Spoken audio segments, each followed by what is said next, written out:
Minggu lalu kita sampaikan bahwa Rasulullah memerintahkan agar kita membangun masjid di tengah-tengah kampung yang padat penduduk, fidduari.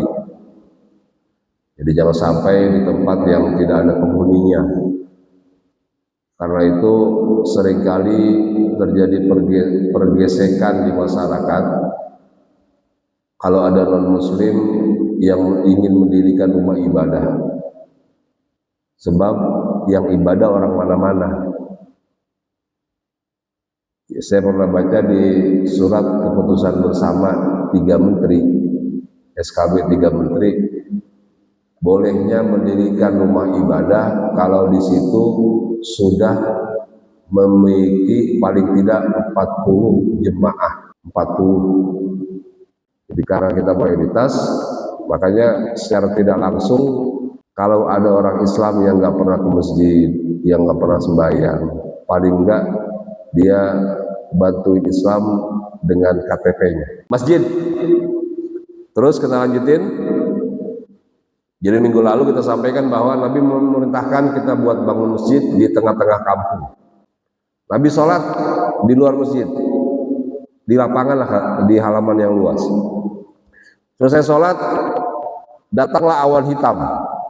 Bahasa kita mendung. Gak lama kemudian turun hujan. Mendung bahasa Arabnya gumamah, maka disebut itu masjid gumamah, masjid mendung. Ada bangunannya. Ya kayak kita gini bangunannya. Tapi nggak ada yang sholat di situ. Kenapa nggak ada yang sholat di situ? Orang mikir sholat di situ pahalanya 27. Di Masjid Nabawi 10.000. Coba sampai mau sholat di situ? Mau duit 270.000 apa mau 10 juta? 10 juta. Orang akhirnya nggak mau. Jangankan Jumatan, jamaah aja nggak ada di situ. Itu ada 3 masjid. Artinya bahwa bolehnya bikin musola di setiap rumah atau di masing-masing RT. Kita lanjutin. Wa an Abi Hurairah radhiyallahu anhu, dari sahabat Abu Hurairah radhiyallahu anhu qala Rasulullah sallallahu alaihi wasallam qatalallahu yahuda ittakhadhu qubur anbiya'ihim masajida.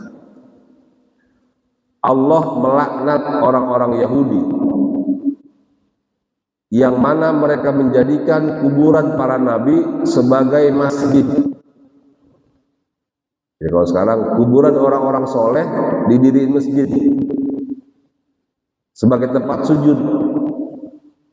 Nah, di sini ulama menjelaskan kalau ada makam di dalam masjid itu berpotensi orang yang sembahyang di masjid akan menyembah masjid, akan menyembah kuburannya.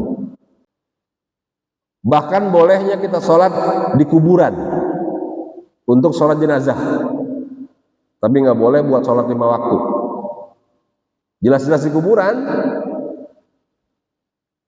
Kita punya famili meninggal, kita masih di luar kota, ditelepon, bang, Pak Haji Fulan meninggal. Aduh, saya masih di Jogja ini. Udah, urus saja. Mandiin, kafanin, makamin, sholatin, makamin. Ntar saya datang, begitu saya sampai, katakan sore jam 4, saya langsung ke makamnya aja. Jangan nunggu saya. Datang kita, udah dikubur, datang kita ke kuburannya. Di depan kuburannya, kita buka sendal kita injek sendal kita, bertumbuh di atas sendal. Usolli ala hadzal mayyiti arba'at takbiratin fardu kifayatin ada di bait Allah. Saya niat salat atas jenazah ini 4 takbir fardu kifayah karena Allah. Salat jenazah di situ di depan makamnya. Fatihah selesai, Allahu Akbar. Shalawat Ibrahimiyah selesai, Allahu Akbar. Allahumma ighfir lahu, Allahu Akbar. Allahumma la tahrim lana, Allahu Akbar. Assalamualaikum. Boleh. Kalau salat jenazah boleh, meskipun di depan kuburannya. Sebab kan salat jenazah nggak pakai ruku, nggak pakai sujud. Jadi letak penghambaan itu sujud.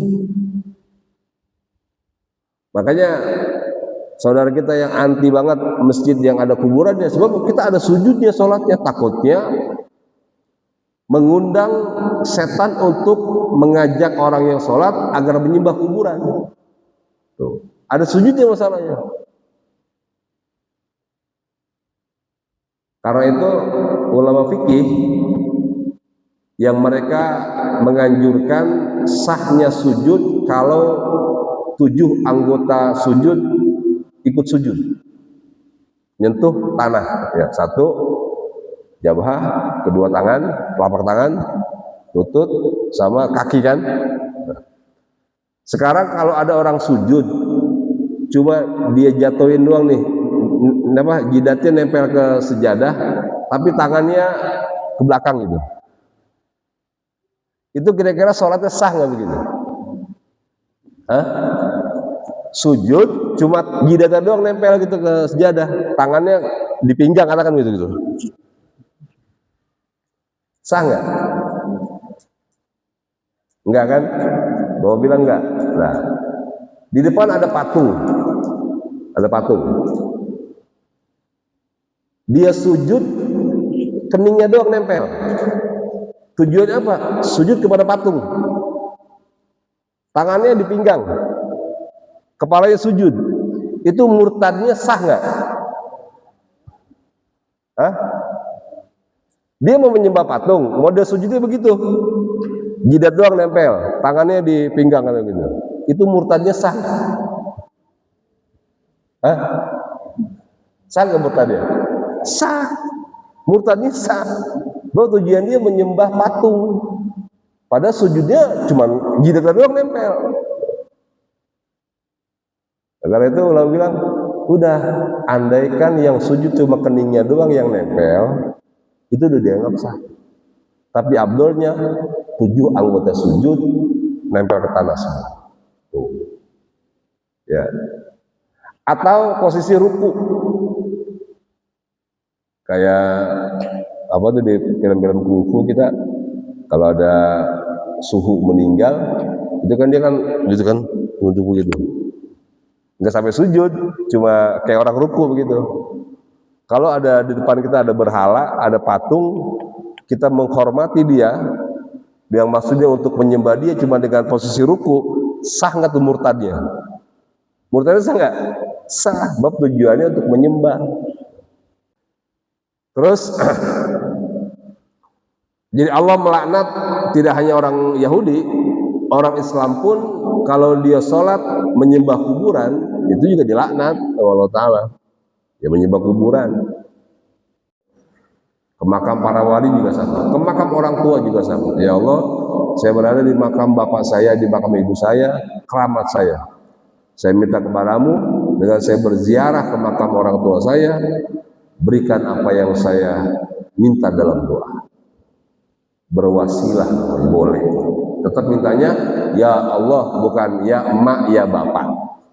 Kalau ya emak ya bapak baru tuh minta sama kuburan. Nah, kuburan. Jadi bila mana ada orang yang ingin dimakamkan di kuburan boleh, di masjid, di luar masjid boleh, nggak apa-apa, nggak jadi masalah. Ada orang yang dimakamkan di masjid, lalu ada perluasan, kemudian perluasan itu membuat makam harus digali. Begitu dia digali, itu nanti dia dimakamkannya tetap di tempat yang dibuat masjid baru atau di tempat lain. Katakan ini ada perluasan di jalan tol, masjid kita kena, kuburan kena. Itu kuburan. Nanti begitu masjid ini ada gantinya nih, katakan ditapos, dibikin masjid lagi, itu makam tetap di samping masjid atau di tempat lain? Ayo. Kalau memang wakafnya jadi satu dengan masjid, ya kudu di masjid dia. Tapi kalau wakafnya beda, nggak apa-apa pindahin ke makam umum juga. Kalau wakafnya beda, tergantung wakafnya. Kalau wakafnya beda ya pindahin aja, nggak apa-apa. Nah, jadi itu cuma tambahan aja bahwa kalau di masjid ada makam, saya yakin orang sholatnya akan menghadap kiblat dan akan menyembah Allah, bukan menyembah makam. Tapi alhamdulillah kita tidak menemukan masjid yang di dalam ada kuburannya.